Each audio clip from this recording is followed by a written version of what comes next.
Hello, ScotsCare podcast listeners. We're thrilled there's more of you than ever before, and we want to keep it that way. But did you know that most of us listen without subscribing or following the podcast? We would love it if, whichever platform you listen to, you follow or like or subscribe to the podcast. It makes a huge difference to us. Now, let's get on with this week's programme.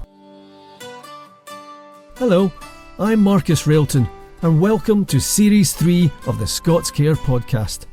ScotsCare is the only charity dedicated to helping disadvantaged Scots across London, breaking the cycle of poverty through services such as financial support, homelessness, mental health therapy, family support, advocacy, sheltered housing, social events and befriending, amongst others.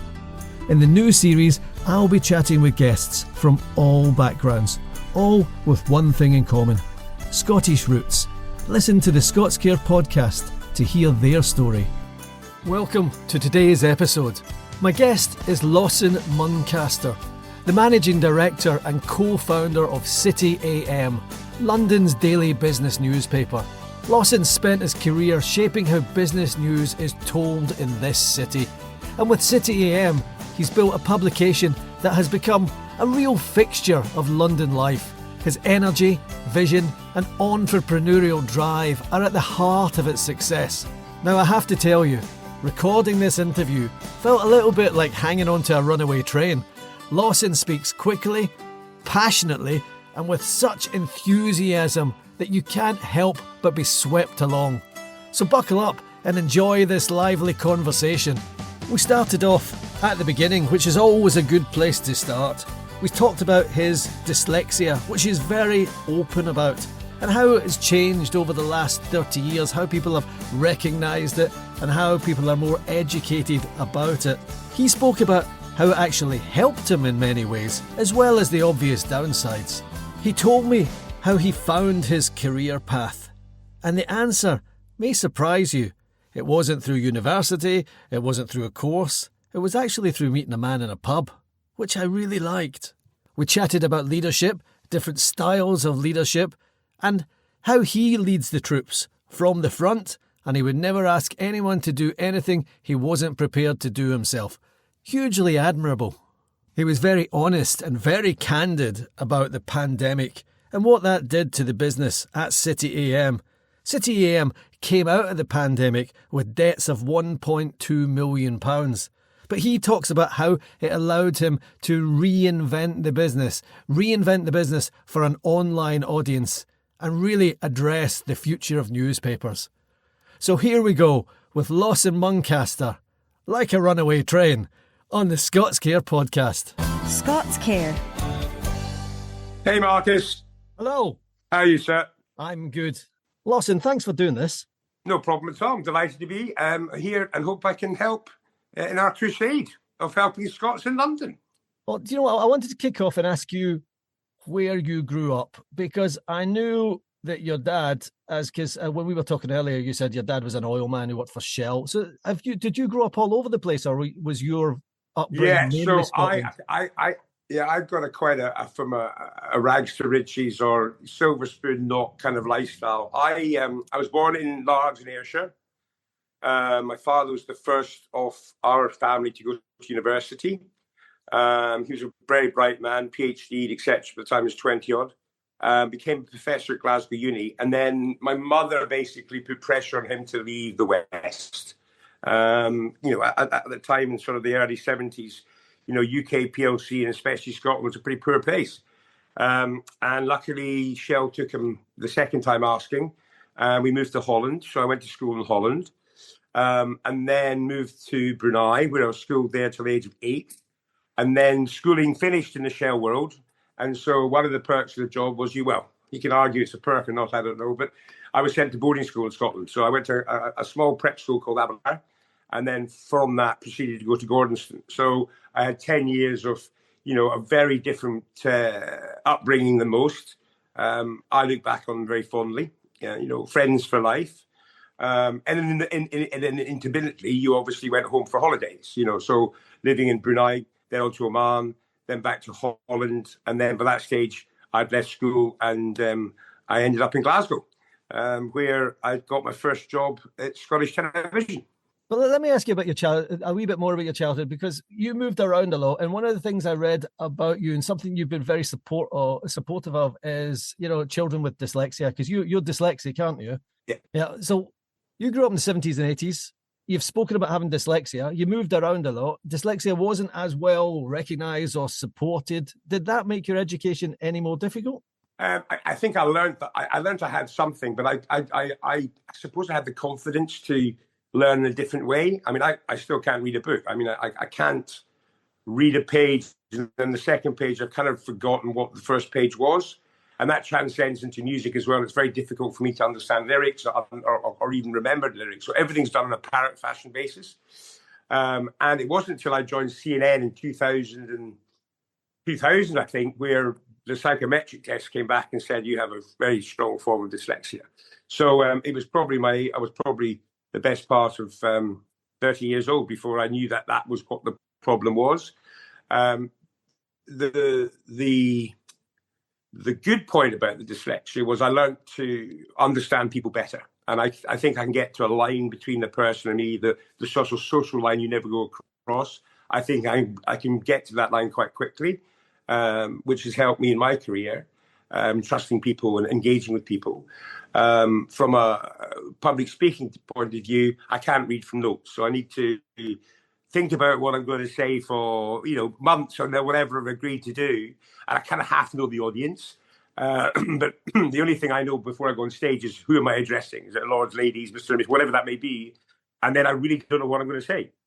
I've got a thought process and I kind of know what the middle is and I know what the beginning is. And I kind of, you feel when the end comes, and you try and it's very difficult to explain. You can't teach this. It just happens. So that's the positivity of it. The negative was, obviously, if you can't comprehend English, history, and all subjects that I really quite enjoyed, I wasn't very good at. And that was reflected in my results. The only good thing I probably was that good at was maths, because statistically, I've got a very clear understanding of what numbers look like, and not necessarily theory, but more just blunt mathematics in terms of numbers. So simple percentages, etc., which is helpful, obviously, in business. But I can see how dyslexia affects children in also different ways, and dyspraxia. I mean, the whole idea that, it's just something, it's a fad. No, it's not. It does affect 1 in 10 people. And I've got 4 children, but 2 of which have, forms of either dyspraxia or dyslexia. And what we've done from day one is obviously encourage the positives, not the negatives. And unfortunately, what I tried to do, Matt Hancock and others, was to get a bill passed where every school child in this country would be screened at the age of 8. Then from there, giving them the equipment required to learn. And that's very simple. But the difficulty then is it's usually something that they're going to be different in the classroom. So, for example, they'll have a computer. They'll be able to voice record. They'll be able to dictate, right? So that's a challenge in getting an 8-year-old or a 9-year-old to understand that's okay. You're not the odd one in the class. You're the cool one in the class, right? But that's a real issue, a real problem.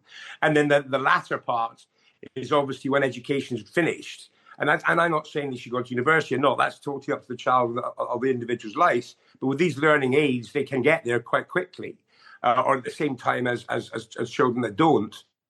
The next problem I think faces the world is the historical HR fitting process of CVs that kind of eliminates people that haven't done that well in exams or dyslexia or dyspraxia. Now, there's businesses out there that are far cleverer than that. They can see the talent in people, that have these different, because they have great different skill sets, especially in communication, people to people. But also I see more and more now in-depth analysis, data, programming, script writing. There's a huge spectrum of different categories that you can use these talents to a better effect than to someone that doesn't have a learning difficulty, or indeed a dyspraxia or dyslexia.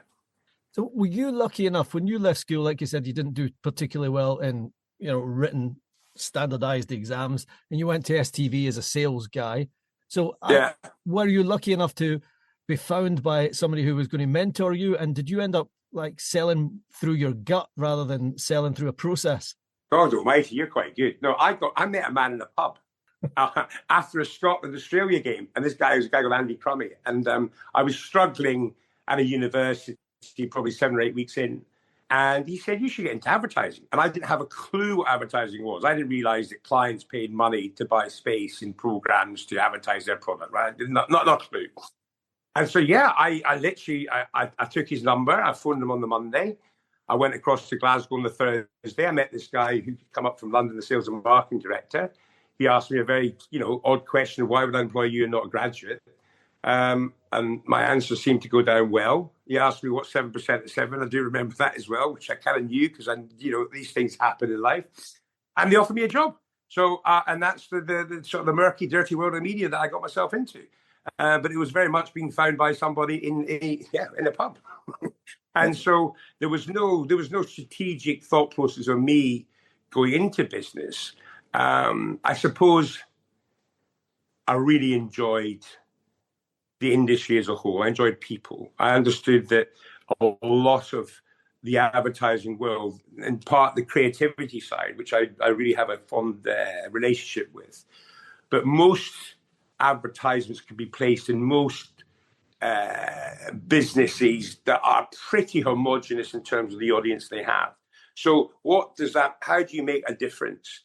And it's not necessarily the company that works for them makes a difference. I think it's more the relationship that you have with that business, with that person, to understand, how to work together, but also when things go wrong, how can you get yourself into a situation where you do the best possible job in a very bad place? And that's built on trust, and it's built on understanding that your word is your bond. And all my career, I've been very much honor that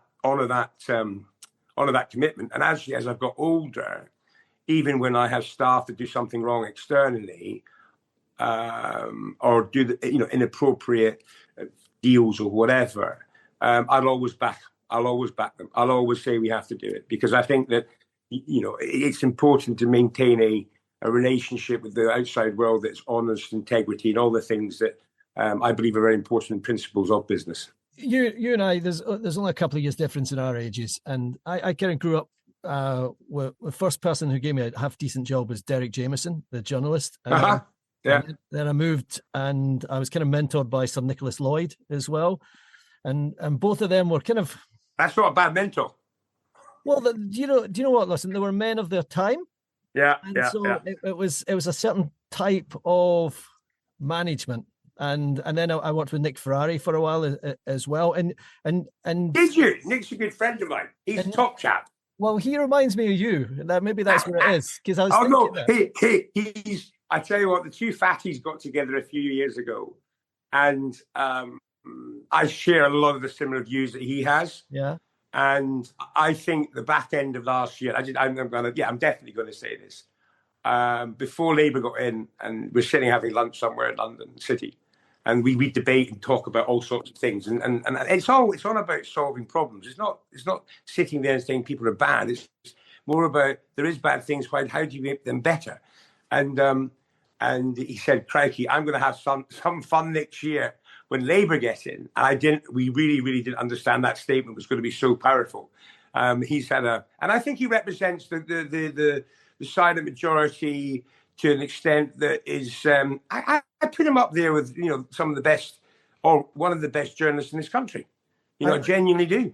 I think he was great for me. He taught me a lot, and so did Derek Jameson and Sir Nicholas, but they were very shouty and aggressive, and you don't strike me as that kind of leader. No. You strike me as much more of a strong word, softly spoken, absolutely. Is that the way you get the results out of your team? Absolutely. I mean, it's more about if I'm prepared to go and set a 25 before to a client in Australia and spend, a morning doing so, I expect that from everybody, and sometimes that's what makes the success. It's not the big stuff where you can work on for months and years and developing relationships. Sometimes the business just needs a little bit more effort from a lot of people, and everybody collectively, you get them doing that. That all adds up to the success that you need. Because it's actually 20% is the tough bit. The 80% I think is quite easy. And I don't mean that in a patronizing way at all. But I do think that makes the difference. And I've I've employed a lot of people that have not have first out of Cambridge. I have employed people that are first out of Cambridge, but I'm very aware of the skill set that salespeople need. I'm very aware of what the journalist side really needs, and sometimes the balance of both.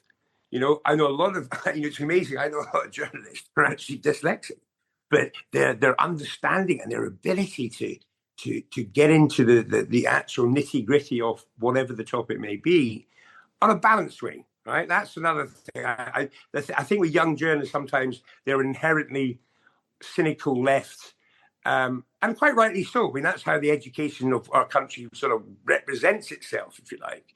And as they get older, they see the other side, and that's the only thing I say to them. We might disagree on politics or disagree in business strategies, but what I try to do is ask them to understand that I've got a point of view as well.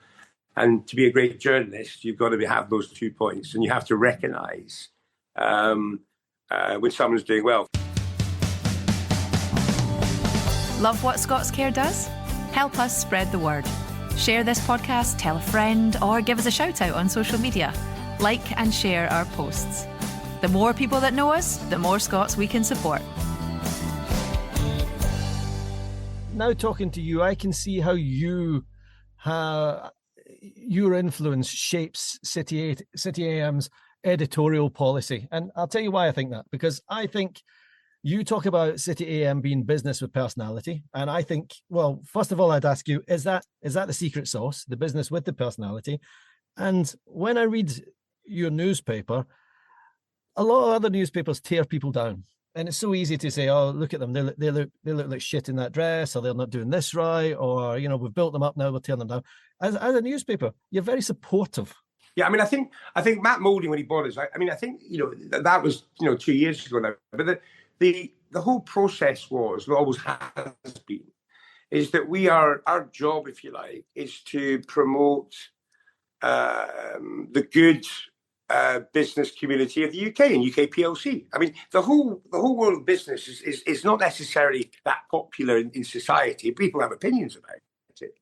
But it's the backbone to every pension. It's the backbone. I mean, it's a very important part of life. And when the idea was created, one of the things I thought was, and it was a little bit egotistical driven, not by myself, but understanding human beings, is you've got lots of CEOs making lots of money because they do a lot of, they do good jobs and deliver good dividends. And that's what a CEO should do. But there's no one there celebrating them. If anything, they're the nasty people. After 2008, you walk along the city and people were looking at their shoes. And these are people that pay half their salary into pension, half their salary into tax receipt, that pays for hospitals and schools and everybody else. And they were deemed the bad guys. Now, don't get me wrong. In business, there is bad guys. And you know what? They should go to jail. I would be much harder, and my laws would be much harder. And it's a disgrace we haven't put people to jail since 2008. I'm a big pro. If you're bad, you get punished. Unfortunately, we don't. We have a sort of a very soft approach to bad business practices, and especially bad people within business. And very few get found, and very few senior people get actually dealt with. It tends to be someone gets the can for something they probably weren't in charge of doing, but were in that process of the failure. And that's something, and without sounding, like a Genghis Khan, I do genuinely think that bad people should be punished. I mean, it's a disrespect to the 99% of people that work bloody hard and pay their taxes.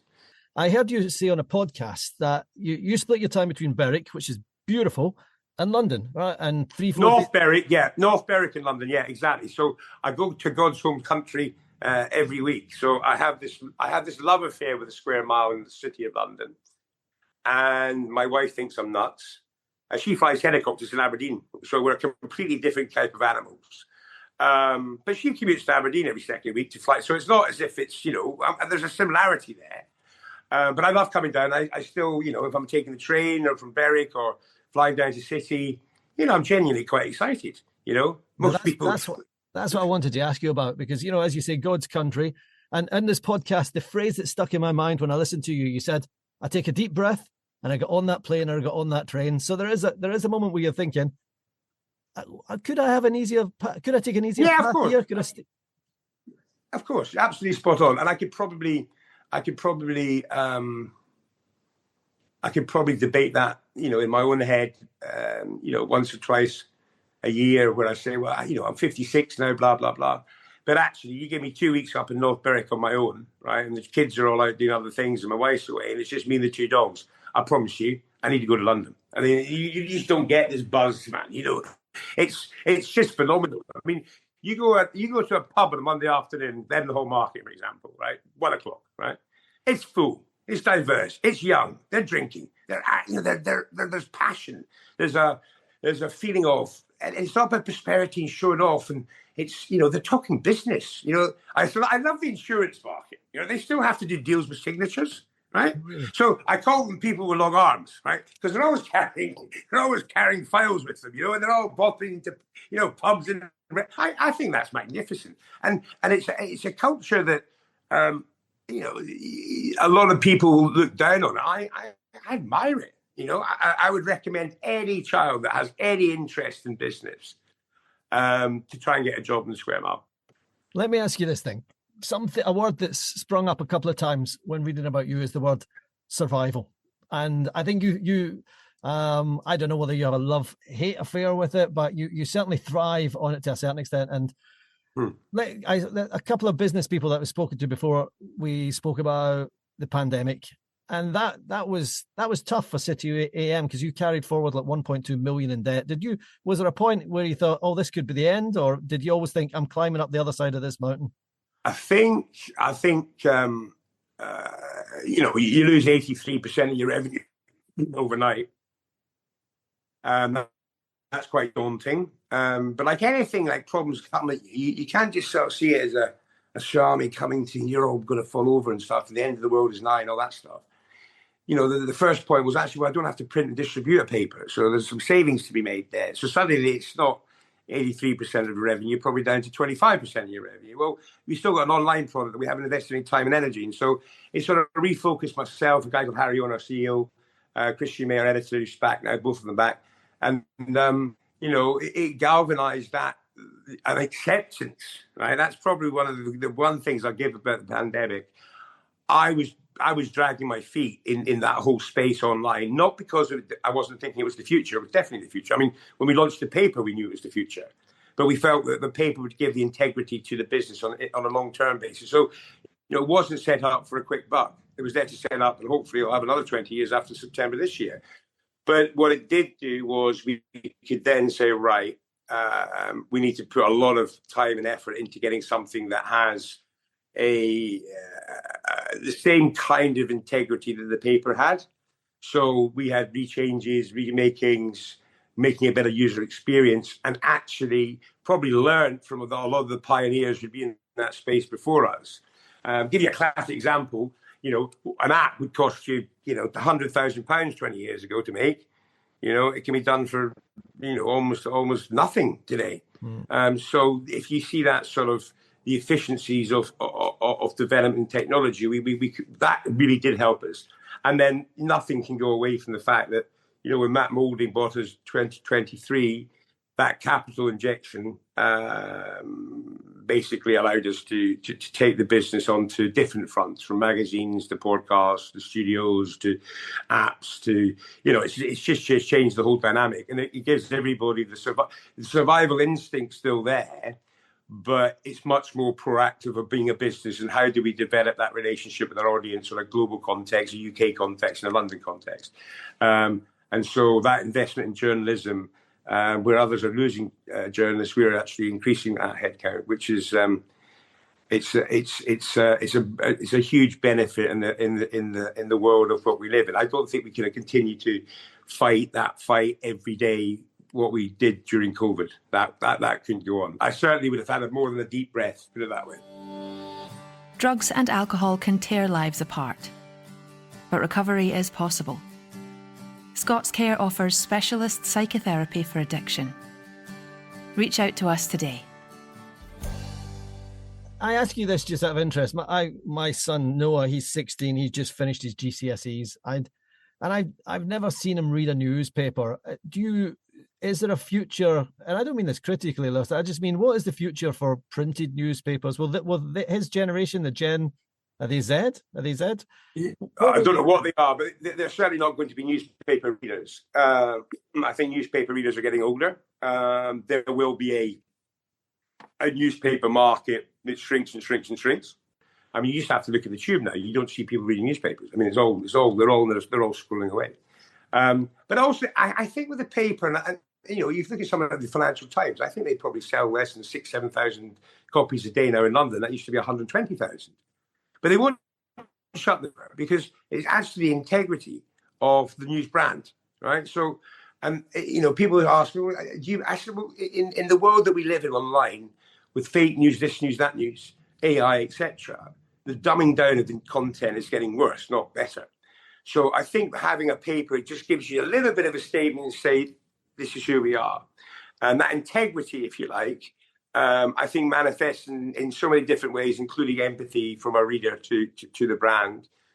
I think the interesting note would probably be that who dominated the headlines during COVID, right? And it was the Mail. It was the Mail newspaper. And it had its lowest circulation of all time.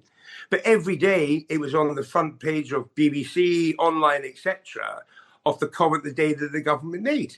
And the reason why they had that is because they had hundreds of years of content that had been produced in a newspaper that had the integrity and the status to be able to do that. So I think, as you say, the digital formats are obviously going to succeed. And you see a lot more front pages of ours now on social media as statements rather than anything else. So it plays a part in marketing, integrity, and the DNA of the whole business, although the whole business is now much bigger than the paper itself. If that's an attempt to answer your question. Papers were It does. And now, if I've got you for just a few more minutes, I want to ask you a couple of things that have just popped into my mind while you were talking there. City A.M, at this point, you're looking at about 68,000 prints a day. So you're doing phenomenally well. And what I thought I wanted to ask you about was, it's a free newspaper for anyone who doesn't know. It's a free news, so you're giving it away. And from a legacy point of view, a heritage point of view, a free newspaper, you can I'll wrap my chips in that, so it's not going to be high quality. And you've kind of turned that around, and you've managed to say this is a free newspaper, but it's also got very high production values. And what was your trick in that, for want of a better question? It's all about demographic. It was actually very much more my sort of business head, nothing to do with romance. I knew that I'd helped a Scandinavian company launch metros globally. And the problem I saw was you need mass, because this cost per thousands of what you were receiving from advertisers was based very much on an adult profile or general demographic. Whereas if you produce a paper targeted at upscale people, there's two problems. One, you have to have quality journalism for them to read it. So that's a cost. However, the geographical nature of who these people, where they work, and also the value to what the advertiser will place on that is disproportionately higher. So your yield, in essence, is better. And that's allowed us to continue to maintain the journalistic integrity, quality from day one. But also, we wouldn't have a business if I just were copying and pasting. So the first 12 months, I think, and probably because we couldn't afford it, I tease. But no, we didn't have any Reuters, none of the sort of feeds were coming in. It was all journalist written.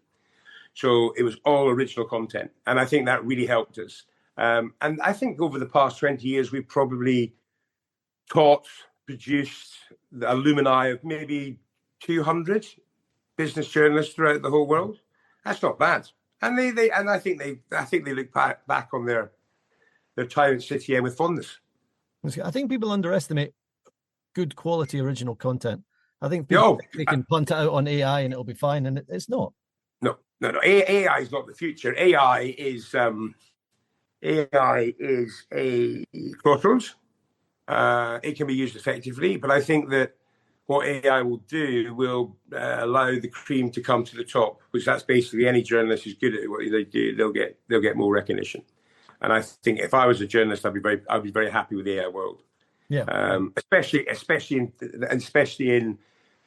thematically focused businesses, like ourselves. When you're chasing a quality audience, you just can't. AI just can't do that for you. I mean, I call it dumb AI. You can put anything into AI and ask for it, and they'll give you all stuff back. But well, if I can do that, well, someone in the bedroom can do that. So it's not. But and don't get me wrong, AI is a wonderful thing. I'm not, but it doesn't give me sleepless nights. I think what we need to do is continue to understand our reader, write the quality content, and the systems, the pipes, the structure of how that's delivered, and everything else, how it's measured, and that will take care of itself, provided you've got a good job and you're doing the right thing with your editorial product. Okay. Final question. Right, I'll let you go because you're a busy man. But you work hard, you travel a lot, and I think you look fitter today talking to me than you did in 2003. What do you do? Are you looking after yourself these days? 100%. I probably don't go to the pub as much. I enjoy life. I do a lot of, I play golf, I walk dogs, I walk around the square mile. I'm probably generally more happy. I don't know if that's a medical reason for being health and things, but no, I enjoy it. And I think, you have your ups and downs with personal health, and, I've had my own fair share.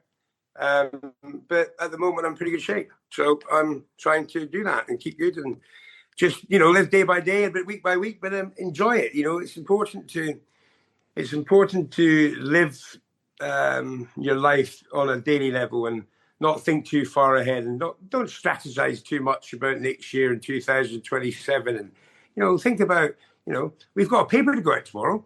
That's okay. Get your handicap down, or, we'll go and watch your kids play rugby. All that kind of stuff is, it's an important part, and recognize it. I mean, I think, on a Sunday evening, I do look back at the week and think, what have I done that? And it's not about goals, or I don't have none of that stuff exists in my life. I don't have any sort of sense of what to want to achieve. I look back and hindsight and go, what did I do? And enjoy what I've done rather than try and think about what I'm going to do. But it doesn't sound like life's so busy. What I was going to say is I'm getting the impression from you now that what you have done in the last week, it all doesn't have to be, I've taken over this company and I've done this. It can be little things these days.